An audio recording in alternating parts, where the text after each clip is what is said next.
Hello दोस्तों, रोज़ की तरह आनंद लिखनी ब्लॉग में सबका हार्दिक स्वागत है।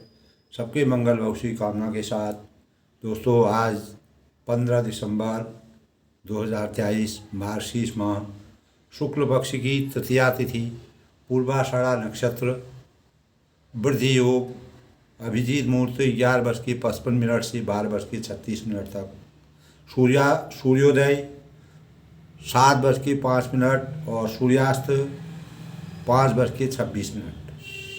इस प्रकार दोस्तों आज का पंचांग का सूक्ष्म स्वरूप है। आज दोस्तों शुक्रवार का दिन है।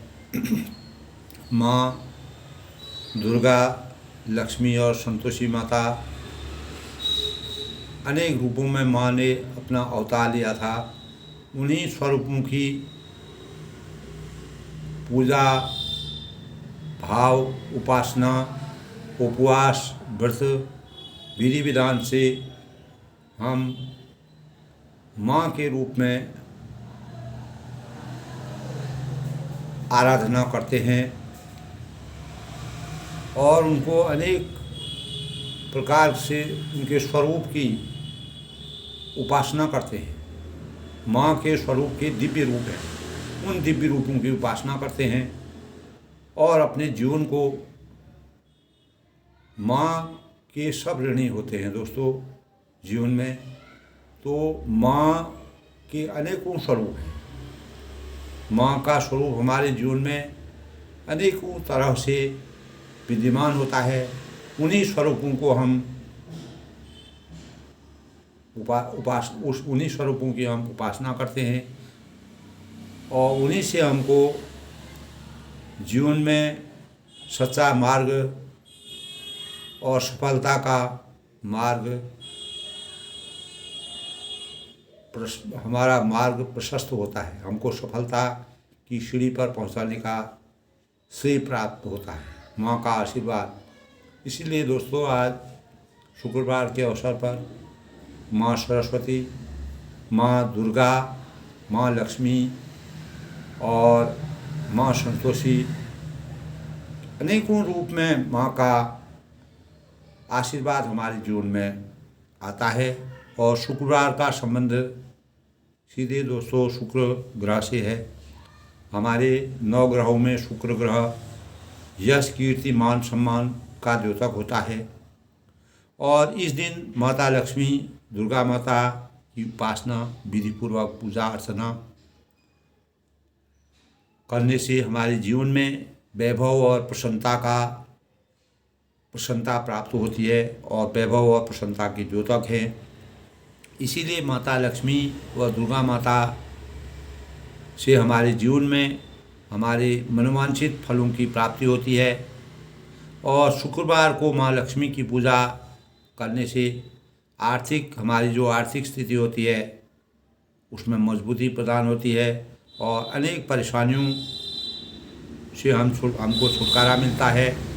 सुख समृद्धि का प्रतीक है, द्योतक है और शुक्र ग्रह की मजबूती से दोस्तों हमारे जीवन में प्रेम, वैभव, सौंदर्य, धन, आमोद प्रमोद आदि विभिन्न प्रकार के का जीवन हम उपभोग करते हैं। और ख़ास तौर से दोस्तों शुक्रवार के दिन साफ़ सुथरा घर का वातावरण साफ़ सुथरा विशेष ढंग से रखना चाहिए। साफ़ सुथरे कपड़े पहनने चाहिए। जितनी स्वच्छता में हम रहेंगे उतना माँ का आशीर्वाद हमारे ऊपर होता है, माँ लक्ष्मी की कृपा बरसती है। और किसी प्रकार का धन संबंधी लेन देन शुक्रवार को नहीं करना चाहिए। प्रॉपर्टी में अनेकों चीज़ें आती हैं, मकान आता है, ज़मीन आती है, धन आता है, दौलत आता है, अनेक प्रकार की चीज़ें होती है। उसका प्रॉपर्टी का लेन देन उस दिन नहीं करना चाहिए। ये हमारे शास्त्रों की मर्यादा के अनुसार दोस्तों शुक्रवार के दिन पैसों का लेन देन वर्जित माना गया है। लेकिन आज के ज़माने में ऐसा हो नहीं पाता है। लेकिन जहाँ तक हो उस दिन के लेन देन को दूसरे दिन करना चाहिए और नियमतः विधिपूर्वक पूजा पाठ व्रत, विशेष रूप से जिन जातकों का शुक्र ग्रह कमज़ोर होता है उनको माँ लक्ष्मी दुर्गा माता की उपासना करनी चाहिए, दुर्गा का ध्यान रखना चाहिए, दुर्गा सप्तशती का पाठ पढ़ना चाहिए और लक्ष्मी की वैभव लक्ष्मी का पाठ करना चाहिए। तो उससे हमारे जीवन के जो परेशानियां हैं, जो किसी प्रकार के विवाद होते हैं, परेशानियां होती हैं, उनसे हमको छुटकारा मिलता है और हम अपनी सामर्थ्यानुसार जो हमारी सामर्थ्य बनती है और जो जिनको आवश्यकता है उनको हम अनेक प्रकार की चीज़ें दान पुण्य कर सकते हैं। और शुक्रवार का दिन शुक्रदेव और देवी लक्ष्मी को समर्पित होता है। इस प्रकार ऐश्वर्य, समृद्धि, धन और खुशी की प्राप्ति का सूचक होता है। और इस दिन दोस्तों हमें अपने संगीत, अगर कोई संगीत जानता है तो संगीत के से अपने जीवन को सजाएं और सजावट की कला और सौंदर्य और अनेक प्रकार के इस प्रकार के साज सज्जा के कार्यों से करने से हमारे मन में सकारात्मक ऊर्जा का प्रादुर्भाव होता है, ऊर्जा मिलती है। और फल है, दूध है, गुड़ है, चना है, हलवा, इस प्रकार का सेवन करके जो ज़रूरतमंद लोग हैं उनको भोजन कराना चाहिए, खिलाना चाहिए। दान पुण्य जितना अपनी स्वेच्छा के अनुसार हो उसको करने से संतोषी माता की पूजा करने का भी शुक्रवार को प्राविधान है। दोस्तों अनेक प्रकार की हमारी मनोकामना पूर्ण होती है। संतोषी माता का व्रत भी बहुत ही दोस्तों आस्था अगर हमारे जीवन में है तो अनेक लोगों ने संतोषी माता के व्रत से, उपवास से और 9 महीने तक अगर संतोषी माता का व्रत उपवास करते हैं तो निश्चित ही दोस्तों हमको मनोवांछित फल प्राप्त होता है। ये कोई भी व्यक्ति अपने जीवन में जिस कामना को करता है अगर वह विधि विधान से संतोषी माता का व्रत करेगा निश्चित ही है वह उस फल की प्राप्ति करेगा।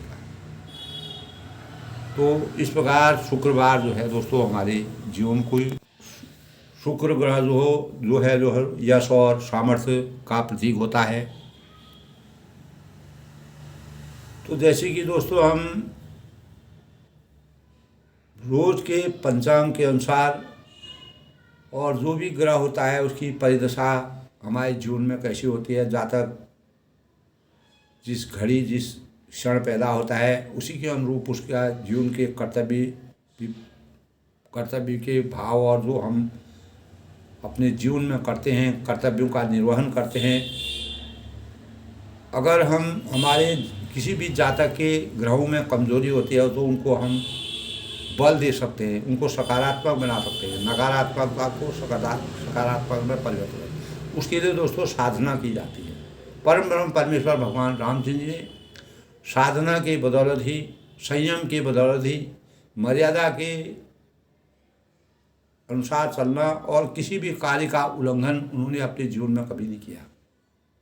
तो इस प्रकार दोस्तों अपनी ही हम अगर कोई भी व्यक्ति विपत्ति में पारिवारिक आत्मीयता को कैसे संबल मिलता है ये हमको परम ब्रह्म परमेश्वर भगवान राम सिंह के जीवन चरित्र से मिलता है, जो तुलसीदास जी ने बड़ा ही यानी जितने भी 7वां अध्याय हैं 7वें अध्याय में इस प्रकार का वर्णन किया है।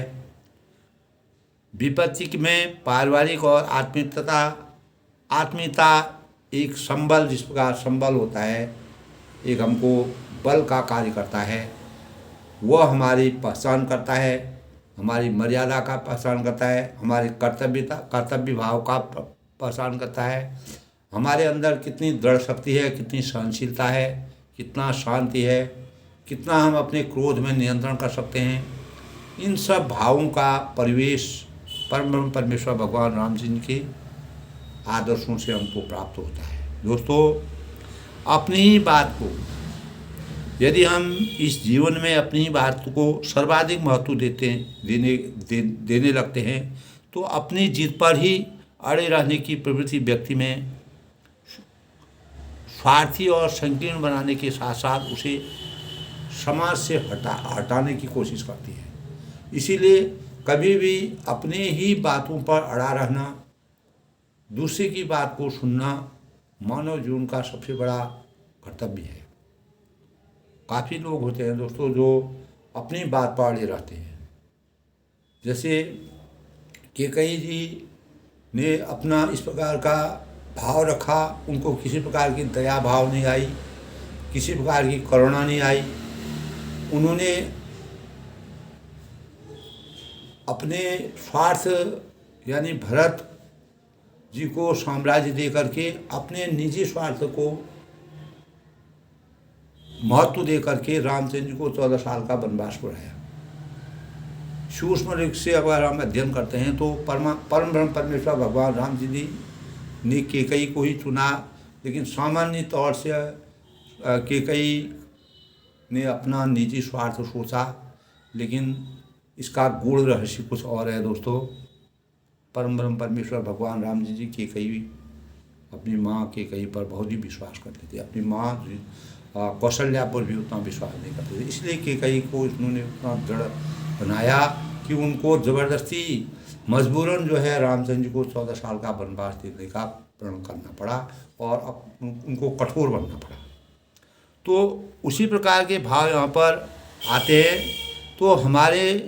तो हम अगर अपने ही बातों को महत्व देते हैं तो और अपनी ही बातों में हम अड़े रहते हैं, किसी की बातों को नहीं सुनते हैं, तो हमारे अंदर ये प्रकार की संकीर्णता पैदा हो जाती है और वही हमको समाज से दूर हटा देती है। सामाजिक परिवेश में हम जी नहीं सकते। स्वभाव में शक्ति की प्रवृत्ति तभी आती है जब व्यक्ति अहम केंद्रित हो जाता है, जब हमको अहम भाव हो जाता है, तो हम जो है अपने स्वभाव में जो है हमारी शक्ति आ जाती है, यानी हम किसी की बात को नहीं मानते हैं। इसीलिए हमें दूसरे की बातों को भी सुनना चाहिए, परखना चाहिए, इसका क्या निर्णय होगा और ये क्या कह रहा है क्या। तो एक दूसरे की बातों को सुन करके उनके भावों को सामने का अंतर्मन करके उसके बारे में विचार करना चाहिए। जब अगर हम किसी की बात को नहीं सुनते हैं तो हमारे अंदर एक प्रकार का अहम भाव आ जाता है, यानी जो मैं कह रहा हूँ वही सही है, इस प्रकार की। तब उसमें दूसरों का जो कद होता है वह जो है कमज़ोर हो जाता है, जिसके कारण से इसका मतलब यह नहीं है कि अहम केंद्रित होने से व्यक्ति में कुछ विशेष गुणों का आविर्भाव होता है। अगर अहम हो रहा तो कोई व्यक्ति ये किसी भी व्यक्ति को ऐसा नहीं सोचना चाहिए मैंने अहम से सब कुछ प्राप्त कर लिया, लेकिन इसका कोई औचित्य नहीं है। यानी जो अहम केंद्रित करने वाले व्यक्ति होते हैं अपने भावों में अहम को अपना अधिकार बना लेते हैं, उसको अपना केंद्र बना लेते हैं, तो विषय उनके अंतर स्वाभाविक क्षमताओं को वह खोता है। जो उसके वास्तविक स्वभाव होता है उसका हरण कर देता है, खोता, और उसमें हारने के गुण बढ़ने लगते हैं। और धीरे धीरे जब वह एक आदमी से चर्चा करेगा, दूसरे से चर्चा करेगा, तीसरे से चर्चा, एक बिंदु ऐसा आएगा, एक जगह ऐसी आएगी तो अब वह स्वयं को ही हारमान हो जाएगा, स्वयं ही हारमान हो जाएगा।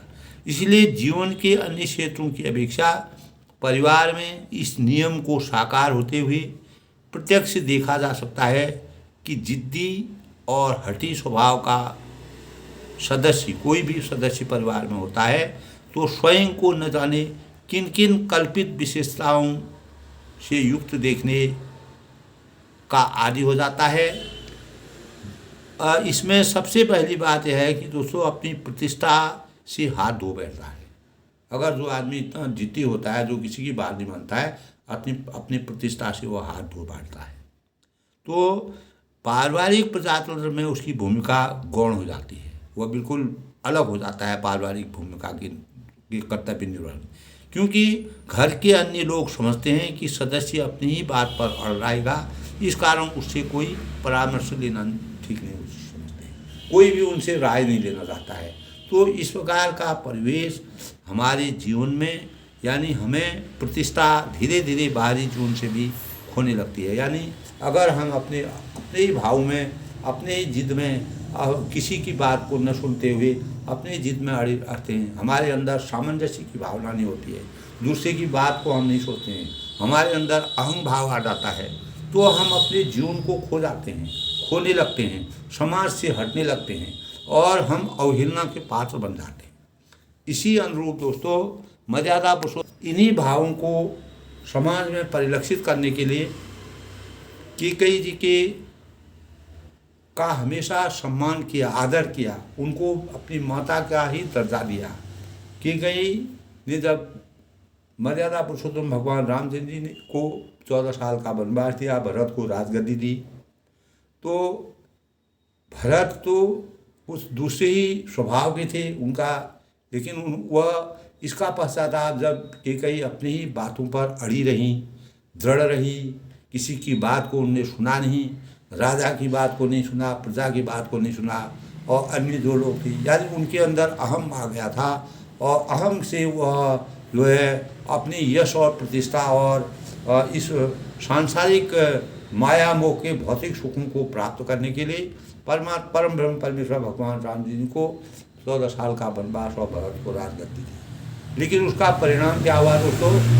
सामाजिक अवहेलना हुई, पारिवारिक अवहेलना हुई, और आज भी उनके चरित्र चित्रण को जो भी लोग सुनते हैं और हम पूरे रामायण का अध्ययन करते हैं, रामचरित्र का अनुभव करते हैं, तो इस प्रकार से जो है उनका, यानी जो उनकी दासी मंत्रा थी, जिन्होंने सरस्वती जिनके पर वास की, उन्होंने फिर यानी कैकेयी जी का हृदय परिवर्तन करवाया। तो इस प्रकार के भाव से पारिवारिक विद्रोह हो गया। पारिवारिक विद्रोह में अहम जो है परिवार में विद्रोह करता है। तो कभी भी किसी परिवार में हो, समाज हो, यानी सामाजिक क्षेत्र हो, आध्यात्मिक, राजनीतिक, कोई भी क्षेत्र हो, एक दूसरे की बातों को सुन करके और सभी के विचार विमर्श को आगे करके किसी भी बात का निर्णय निकालना चाहिए। तभी हम अपने जीवन में यश की प्राप्ति कर सकते हैं, उस कार्य को हम सफल कर सकते हैं, उस कार्य को हम आगे बढ़ा सकते हैं। इसी प्रकार की प्रेरणा मर्यादा पुरुषोत्तम भगवान रामचंद्र जी इस प्रकार के 14 साल के वनवास होने के बावजूद अनेक प्रकार के वन में, जिस प्रकार की वह पर्णकुटी में रह रहे हैं, और सीता और लक्ष्मण जो हैं अनेक प्रकार से व्याकुल हो जाते हैं, और रामचंद्र जी उनकी दशा को देख करके, कहाँ अयोध्या में रहने वाले उनकी दशा को देख करके बहुत दुखी हो जाते हैं, और अयोध्या बार बार उनको वन में अयोध्या की याद आती है कि अयोध्या में कैसे प्रजा रह रही होगी, कैसे माता पिता रह रहे होंगे, किस प्रकार का परिवेश हो रहा था। उसमें दोस्तों कम्युनिकेशन के कोई, यानी प्रसार के कोई साधन नहीं थे। अर्थात कोई आदमी अगर 50 किलोमीटर भी अगर दूर होता था तो वह घर से एकदम दूर हो जाता था। कोई आपस में किसी प्रकार के सूत्र नहीं थे जिससे हम एक दूसरे के संपर्क में रहें। तो उस समय के परिवेश के अनुसार दोस्तों एक प्रकार का, जैसे कहते हैं कि वनवास, इसीलिए कहते हैं कोई भी व्यक्ति अगर पहले ज़माने में जो है कोई भी व्यक्ति अगर अपने घर से दूर हो जाता था, कहते थे इसको वनवास हो गया।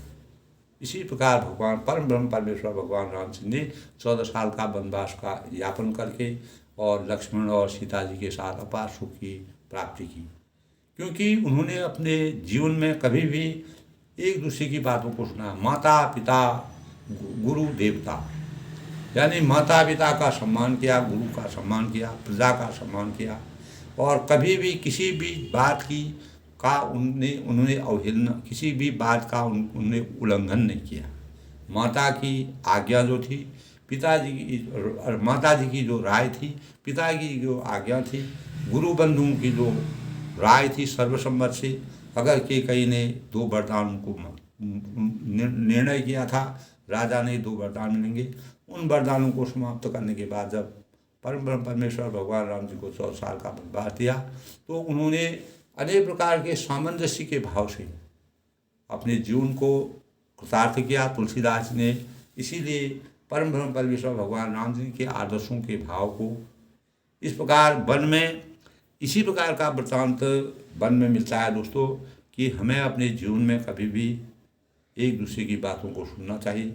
जिस प्रकार कैकेयी जी ने किसी की बात को नहीं सुना, न राजा की बात को सुना, न पुत्रों की बात को सुना, न प्रजा की बात को सुना, और कोई उनकी बातों के आगे, उनकी जो हट थी उस हट के आगे कोई उनके सामने इस प्रकार का अपने भाव भी रखने के लिए, यानी भाव रखने के लिए किसी को इतना साहस नहीं था कि उनके सामने जा कर के उनको जो है उन भावों से, यानी जो उनके मन को परिवर्तित करे, उनका हृदय परिवर्तन करे, इस प्रकार के भावों को वह कोई भी परिवर्तित नहीं कर पाया। तो हमेशा पारिवारिक स्तर हो, राजनीतिक स्तर हो, सामाजिक स्तर हो, कोई भी स्तर हो, उसमें हमको सामंजस्य के साथ और अहं भावों को तिलांजलि दे करके और सामंजस्य के भावों से सभी प्रकार के परिवेश में मानवता के अनुसार कार्य करके अपने जीवन को आगे बढ़ाना चाहिए। इसी प्रकार परम ब्रह्म परमेश्वर भगवान रामचंद्र जी, लक्ष्मण जी और सीता जी सहित पर्णकुटी में ऐसे सुशोभित हो रहे हैं जैसे अमरावती में इंद्र और पत्नी उनकी शची जो थी, पुत्र जयेंद्र सहित बसते हैं। इस प्रकार का आशा, मतलब इंद्र जो है बहुत बड़ी राज है, अमरावती में इतना अच्छा मतलब इतना शोभायमान था, इतना विशाल था, इतना सुंदर था। तो वहाँ का वर्णन उस पर्णकुटी से तुलसीदास जी ने किया है। परम ब्रह्म परमेश्वर भगवान रामचंद्र जी जब श्री राम जी अयोध्या की याद करते हैं, तब तक उनके नेत्र में जल भरा जाता है। उनको अपनी माता की याद आती है, पिता की याद आती है, भाई बंधुओं की याद आती है, प्रजा की याद आती है। तो माता पिता, कुटुंबियों और भाइयों तथा भरत के प्रेम और शील स्वभाव को भरत जी ने कभी भी कैकेयी ने जो निर्णय लिया था, उस निर्णय से वह कभी भी तृप्त नहीं हुए। उन्होंने हमेशा अपनी माता के इस निर्णय को एक प्रकार से कुठाराघात के रूप में लिया। उन्होंने कहा कि माता ने जो निर्णय लिया, यह मेरे लिए बहुत ही बड़ा अभिशाप के समान हो गया। तो भरत जी जो है इस संसार में, अगर भरत तभी कहते हैं मिला हूँ, भरत के समान भाई कभी न आज तक हुआ है, न होगा, न होने वाला है। तो भरत जी का ऐसा चरित्र था जो भाई की वास्तविक जो परिभाषा है उसके प्रतीक हैं। तो कृपा सिंधु प्रभु श्री रामचंद्र जी अयोध्या की वन में रह करके, चित्रकूट में जब उन्होंने अपनी पर्णकुटी बनाई, वहाँ पर रह करके अनेक प्रकार से अयोध्या की याद आती है और अपने मन में सोचते हैं, अगर कभी भी हमारा समय खराब आता है, कुसमय आता है, धीरज धारण करना चाहिए। ऐसे समय में हमको धैर्य धारण करना चाहिए। और श्री रामचंद्र जी को दुखी देखकर जब वह कभी इस प्रकार से वन में दुखी हो जाते थे, तो सीता और लक्ष्मण जी भी बहुत व्याकुल हो जाते थे। और रामचंद्र जी कभी सीता और लक्ष्मण से अपने दुख का वृत्तांत नहीं करते थे, लेकिन वह भावों से समझ जाते थे। जैसे किसी मनुष्य की परछाई उस मनुष्य के समान चेष्टा करती है, उसी मनुष्य की परछाई, कोई भी मनुष्य है की परछाई, उसी प्रकार लक्ष्मण और सीता जी को इसका आसार हो जाता था कि इस प्रकार धीर, कृपालु और भक्तों के हृदय को शीतल करने वाले परम ब्रह्म परमेश्वर भगवान रामचंद्र जी, जो चंदन रूप रघुकुल को आनंदित करने वाले श्री रामचंद्र जी अपनी धर्मपत्नी सीता जी और भाई लक्ष्मण की दशा को देखकर अनेक प्रकार की पवित्र कथाओं का वृत्तांत करते हैं, उनके मन को भटकाते हैं, उनके मन को बदलते हैं। और इस प्रकार से लक्ष्मण जी और सीता जी उन वृत्तांतों को सुनकर के सुख का अनुभव करते हैं और वह अयोध्या की याद उनको नहीं आती है, वह राम भक्ति में विलीन हो जाते हैं। तब लक्ष्मण जी और सीता जी सही श्री रामचंद्र जी पर्णकुटी में तुलसीदास जी का वर्णन है। बहुत ही सुशोभित हो रहे हैं, मान लो ऐसे सुशोभित हो रहे हैं जैसे इंद्र अपनी राजगद्दी में बैठे हुए हों, अपनी पत्नी और अपने पुत्र के साथ। इस प्रकार का दृश्य उनको पर्णकुटी में प्राप्त हो रहा है। इतना आनंद की अनुभूति हो रही है, परमात्मा का आशीर्वाद है, भगवान रामचंद्र की मर्यादा की रचना है। तुलसीदास जी ने परमात्मा परम ब्रह्म परमेश्वर भगवान राम जी को मानव और अवतार में आकर के कितनी सहन शक्ति और आदर्श अपने क्रोध पर नियंत्रण करके, अपने भावों में नियंत्रण करके, सामंजस्य की स्थापना करके और आदर्शता के भावों को इस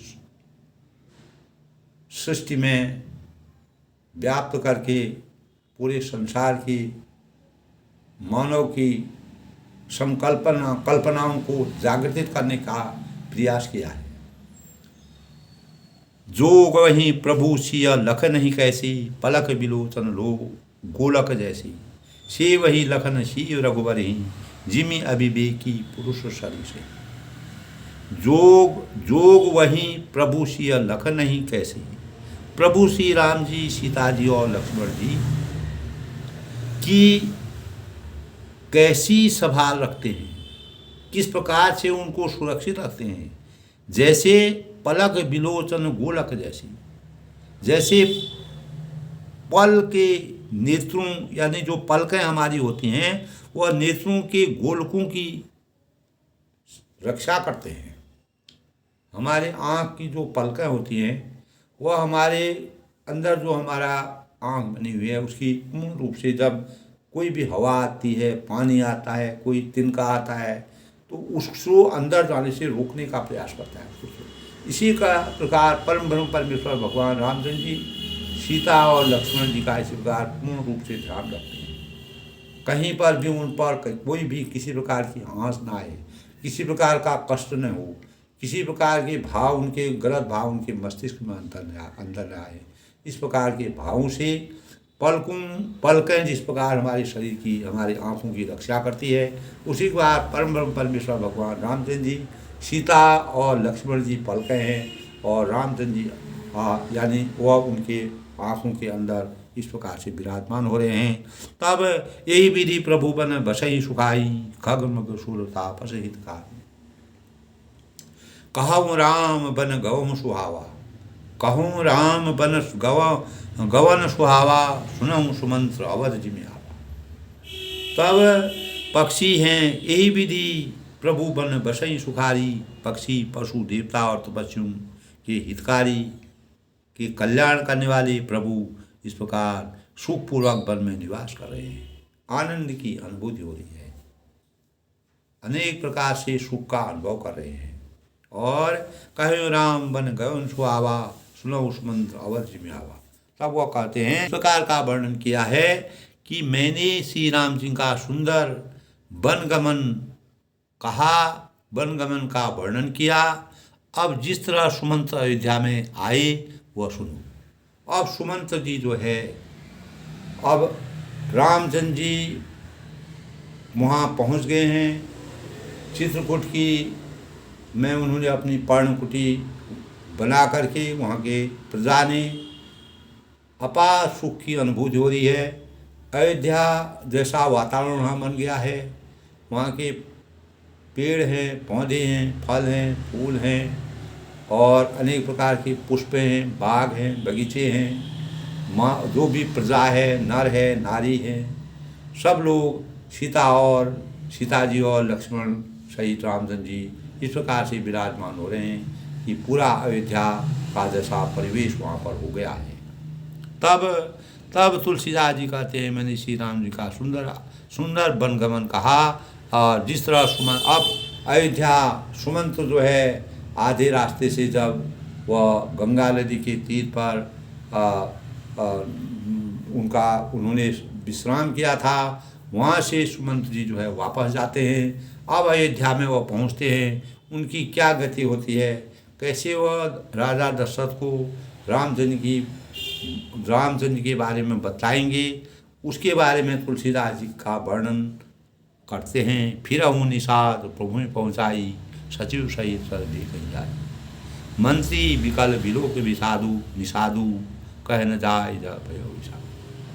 तब प्रभु श्री राम जी को पहुँचाकर जब निषाद राज लौटा, तब आकर उसने रथ को मंत्री सुमंत सहित देखा और मंत्री को व्याकुल देखकर निषाद को जैसा दुख हुआ वह कहा नहीं जा सकता है।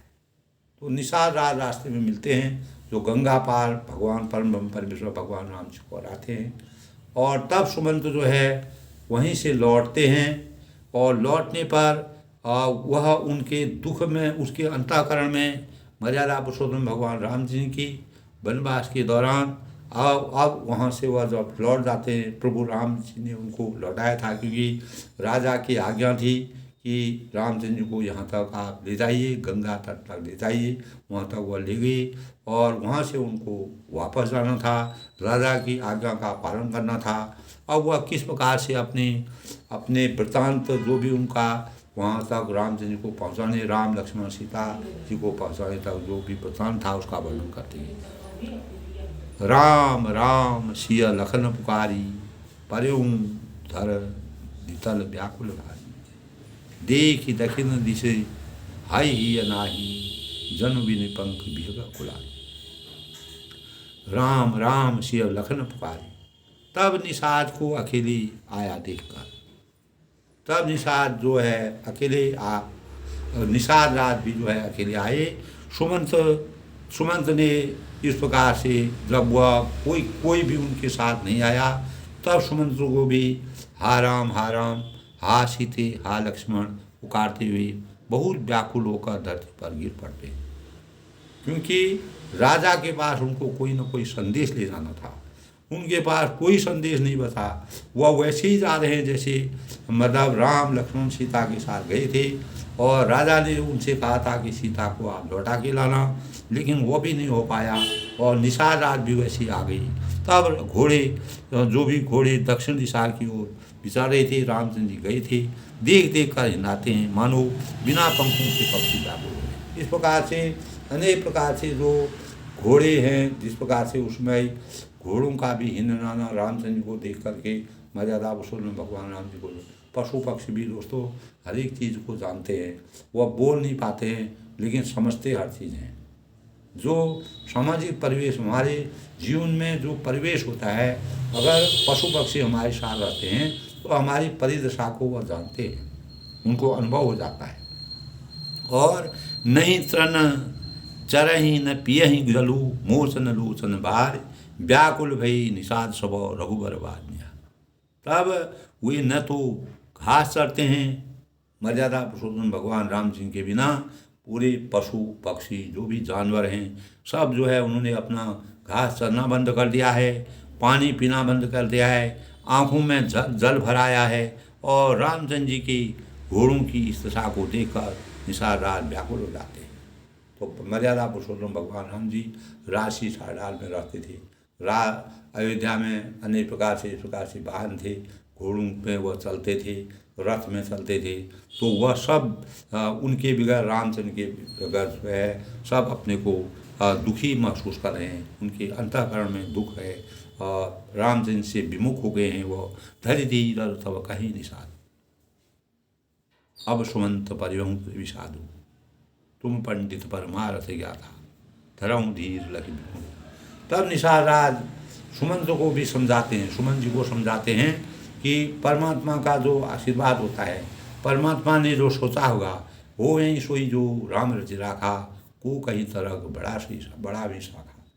परमात्मा ने जो सोचता है, रघु भगवान की जो मर्यादा है और भगवान की जो रचना है, विधि की जो रचना है वही होगा, उसमें पश्चाताप करने की जरूरत आवश्यकता नहीं है। इसीलिए ऐसे समय में धैर्य धीरज सब कहीं निषादु, या तब धीरज धर कर निषाद कहने लगे कि हे सुमंत जी, अब विषाद को छोड़िए, किसी प्रकार का दुख मत करिए, इस विषाद को छोड़िए, और आप तुम पंडित परमार्थ ज्ञाना, और आप पंडित हैं, परमार्थ को जानने वाले हैं, और धरऊं धीर लख विमुख विधाता, विधाता को प्रतिकूल जानकर ऐसे समय में धैर्य धारण करना चाहिए।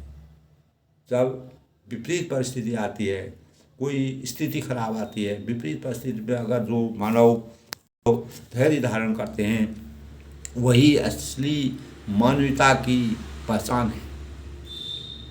इस प्रकार के भाव निषाद राज जो है सुमंत जी को समझाते हैं, क्योंकि न सुमंत जी के साथ कोई आया न निषाद राज के साथ कोई आया, दोनों व्याकुल हैं, लेकिन अपने मन को अपने आप ही वह समझाते हैं। विविध कथा कही मधुबानी, रथ बैठा रहूँ गर्भ सवानी, शोक शिथिल रथ कई नहा की, रघुबर विरह पीर उर्बानी। तब वो कहते हैं कि कोमल वाणी की भांति भांति की कथाएं निषाद राज जो है जबरदस्ती लाकर सुमंत को रथ पर बैठाते हैं, अनेक प्रकार के भावों को समझा करके रथ पर बैठाते हैं, और परंतु शोक के मारे हुए इतने शिथिल हो जाते हैं, दुखी हो जाते हैं, और शोक शिथिल उनका वह बिल्कुल आलसी जैसे हो जाते हैं, और रथ को हाँक नहीं सकते हैं, इतनी भी शक्ति उनको, यानी राम भक्ति में विलीन है, लेकिन परमात्मा के बगैर वह इतने व्याकुल हो जाते हैं। जब दोस्तों एक जानवर प्राणी जो बोल नहीं सकते हैं वो भी व्याकुल हो गए, तो मानव क्या चीज़ है? मानव तो स्वाभाविक है, उसको बुद्धि है, विवेक है, और भगवान के प्रति उनकी भक्ति है, उसी भक्ति में वह तल्लीन हैं, लेकिन बस नहीं चलता है। जब परमात्मा विपरीत होते हैं तो ऐसे समय में धीरज धारण करना मानव जीवन का सबसे बड़ा कर्तव्य है। तब उनके हृदय में श्री रामचंद्र जी विरह की बड़ी तीव्र वेदना होती है। तब रामचंद्र जी की जो विरह की वेदना उनके अंतःकरण को जैसे तीर मारा जाता है, उस प्रकार से तीर का जैसा घाव उनके अंतःकरण में हो जाता है। परमात्मा का ध्यान आता है कि अब हम भगवान रामचंद्र जी हमको, जो रामचंद्र जी को वनवास हुआ था, लेकिन विरह का आभास उनको भी हो रहा है। तब सरफराई मग चलहिन धीरे, बन मग मनु आन रसो, अड़क की परई फिरी हेरियाँ पाछी, राम वियोग विकल दुख नाछी।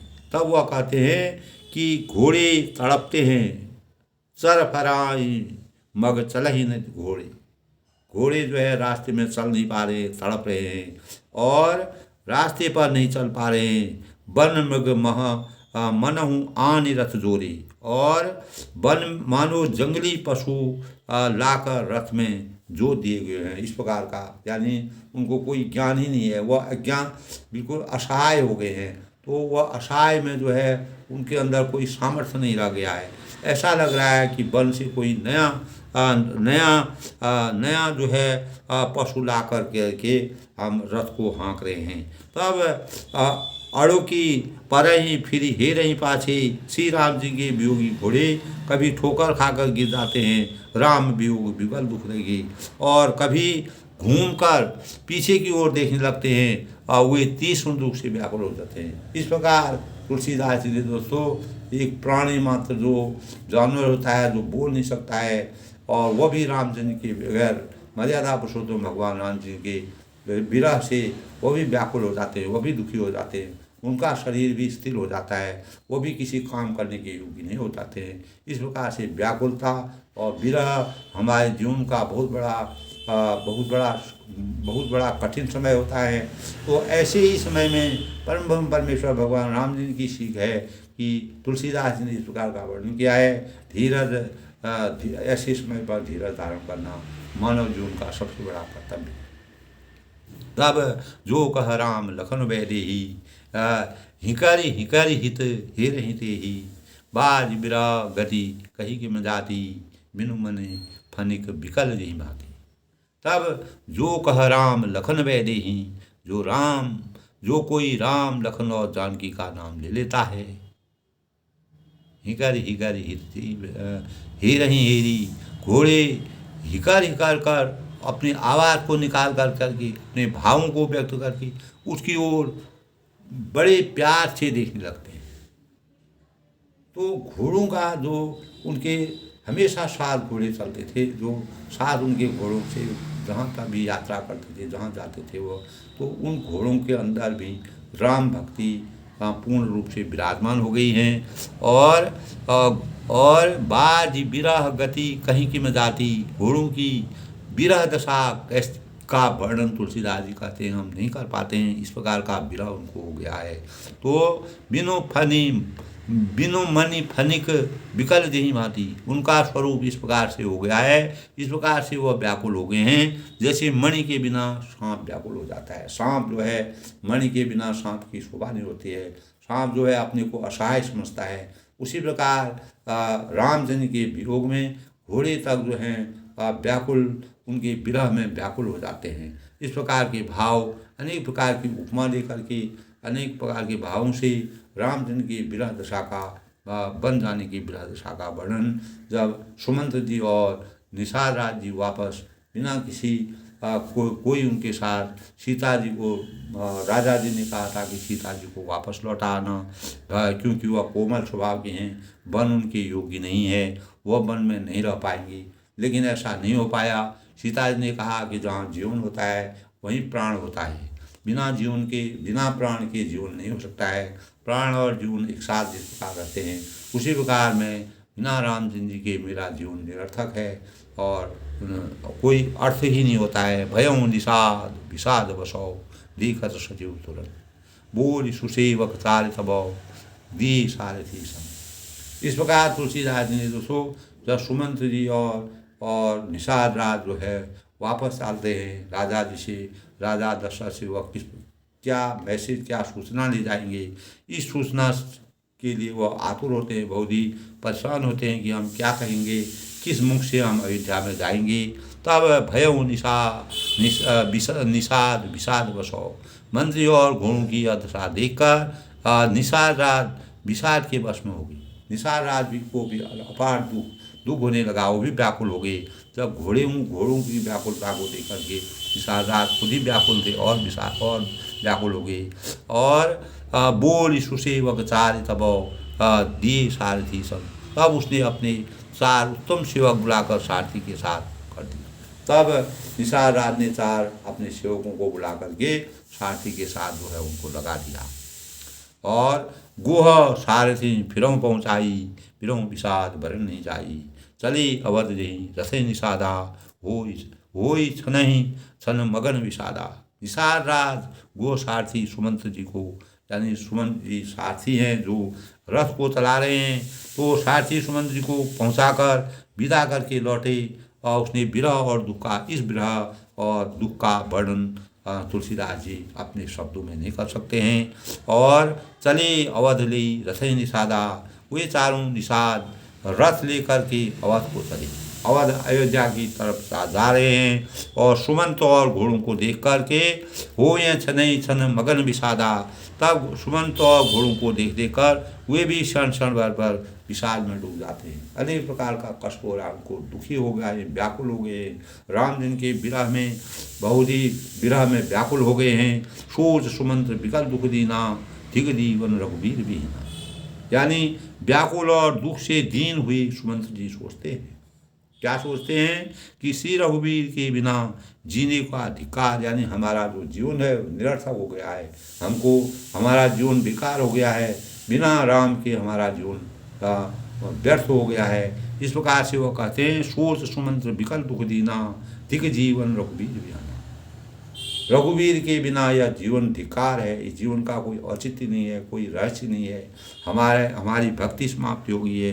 रही न अंत अधम शरीरा, यानी रही न अंत हूँ अधम शरीरा, आखिर यह अधम शरीर पंच तत्व यह अधम शरीरा, जो 5 तत्व से यह बना हुआ शरीर है, यह जो है विकार हो गया है और तो ही नहीं है। तो जस न लह्यूं बिसुरत रघुवीरा, अभी श्री राम जी के बिछुड़ते ही छूटकर उसने यश नहीं ले लिया है।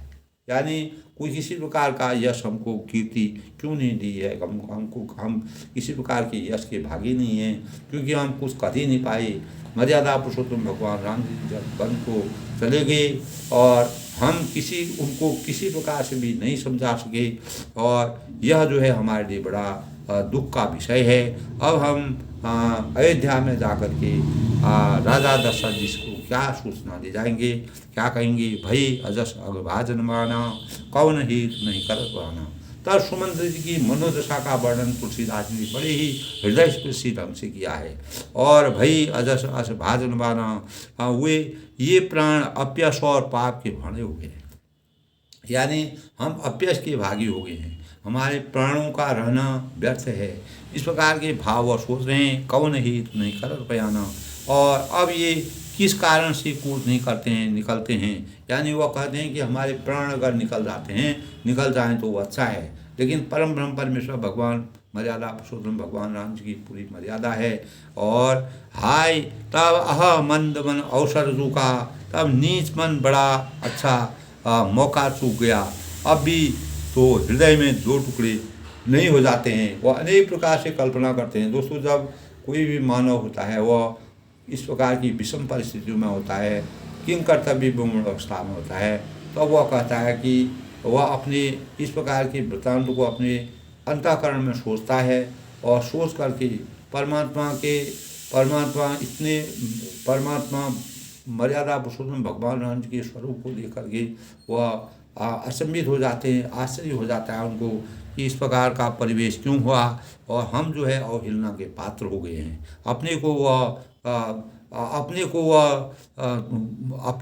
अपने ही सोच में वह डूबे हुए हैं और अपने को ही अवहेलना का पात्र समझते हैं। मीज हाथ सिर धुनि पछताई, मनो कुबन धन रास गवाई। तब सुमंत जी हाथ मल मल कर, जब आदमी दोस्तों किसी भी कार्य को कर नहीं सकता है, अपने आप में वह पछतावा करता है, पश्चाताप करता है। क्योंकि सुमंत जी को राजा ने यही आज्ञा दी थी कि आप सीता जी को अपने साथ लौटा के आना और रामचंद्र जी को इस प्रकार से समझाना। सीता जी कोमल स्वभाव की हैं, कोमल शरीर की हैं, वह वन के योग्य नहीं हैं, वह वन में कैसे रहेंगी। लेकिन कुछ भी नहीं हुआ और रामचंद्र जी विरह में और वह अयोध्या से जो है वह वन में चले गए।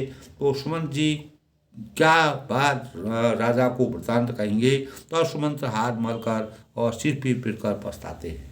तो उनका जो कर्तव्य था उस कर्तव्य को उन्होंने बहुत मेहनत की, बहुत परिश्रम किया, बहुत प्रयास किया, लेकिन वह सफल नहीं हो पाए। क्योंकि परम परमेश्वर भगवान राम जी को अपने माता पिता की आज्ञा का और जो संकल्प राजा का था, जो वरदान थे उनको परिपालन करना था, वह उनके लिए मजबूरी थी। माता की राय, माता की आज्ञा और पिता की राय, पिता की आज्ञा और माता की राय को उनको पूरा 14 साल व्यतीत करने के बाद वापस आना था।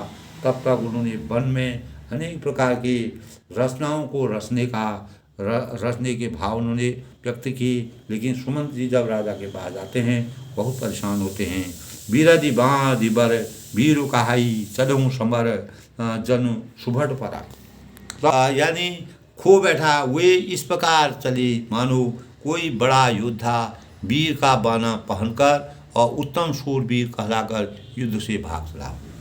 इस प्रकार की परिदशा हो रही है कि कोई शूरवीर बन करके, जिस प्रकार धनुष को तोड़ने के लिए अनेक प्रकार के राजा आए और उन्होंने धनुष को तोड़ने का प्रयास किया और अपना अहंकार से भरे रावण आया और बाणासुर आए, कितने देश विदेशों के राजा आए, लेकिन कोई धनुष को छू भी नहीं पाया।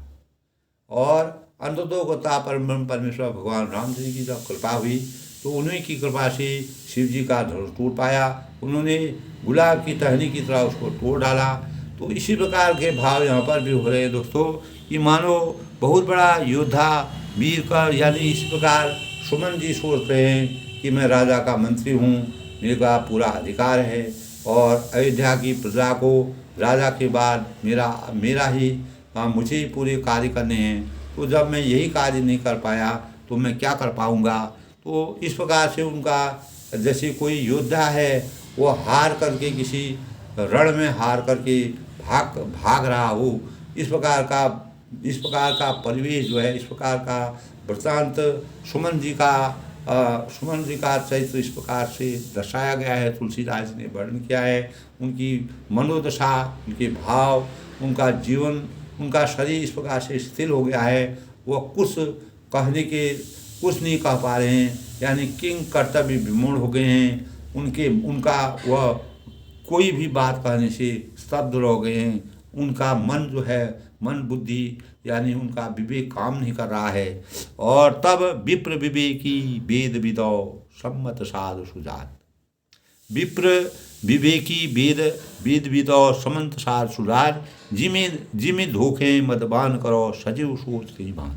यानी जैसे कोई विवेकशील, वेद का ज्ञाता, साधु सम्मत आचरणों वाला और उत्तम जाति का कुलीन ब्राह्मण धोखे से मदिरा पी ले, उनको इस प्रकार का नशा लग गया है, इस प्रकार का परिवेश हो गया है कि जैसे कि अच्छे कुल में पैदा हुआ विवेकशील व्यक्ति, वेदों का ज्ञाता और जो साधु सम्मत, साधु सज्जन के जैसे गुण आचरण वाला व्यक्ति और जाति में अच्छे जाति वाला ब्राह्मण धोखे से मदिरा पी रहा है, पी करके अपने आप में पश्चाताप करता है और उसी प्रकार मंत्री सुमंत्र सोच कर अपने जीवन में पश्चाताप कर रहे हैं।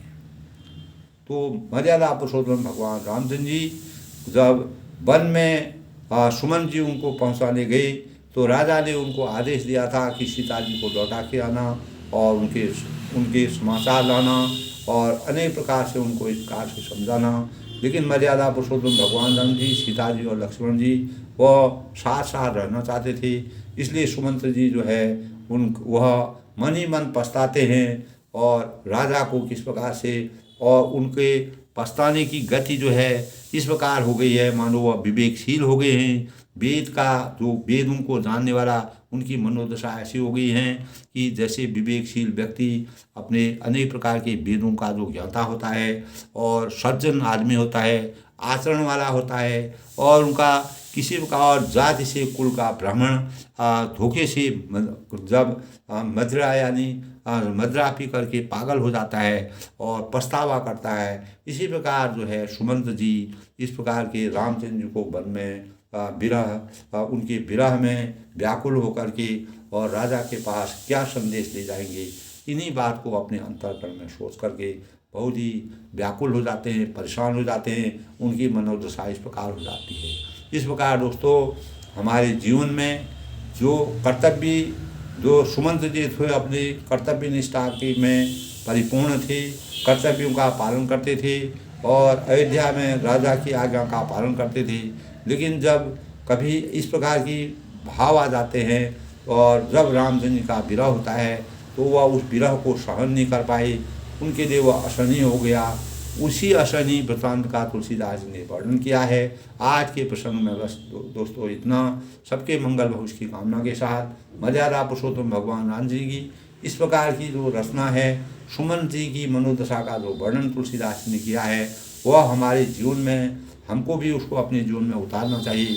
हमें अपने कर्तव्य पथ पर हमेशा अटल रहना चाहिए और अपने कार्यों के प्रति समर्पित होना चाहिए। जिस प्रकार सुमंत अपने कार्य में समर्पित थे, पश्चाताप कर रहे हैं, राम भक्ति में लीन हैं, उसी प्रकार हमें भी अपने कर्तव्य का पालन करना चाहिए और किसी प्रकार का अवहेलना का पात्र बनने की कोशिश नहीं करनी चाहिए।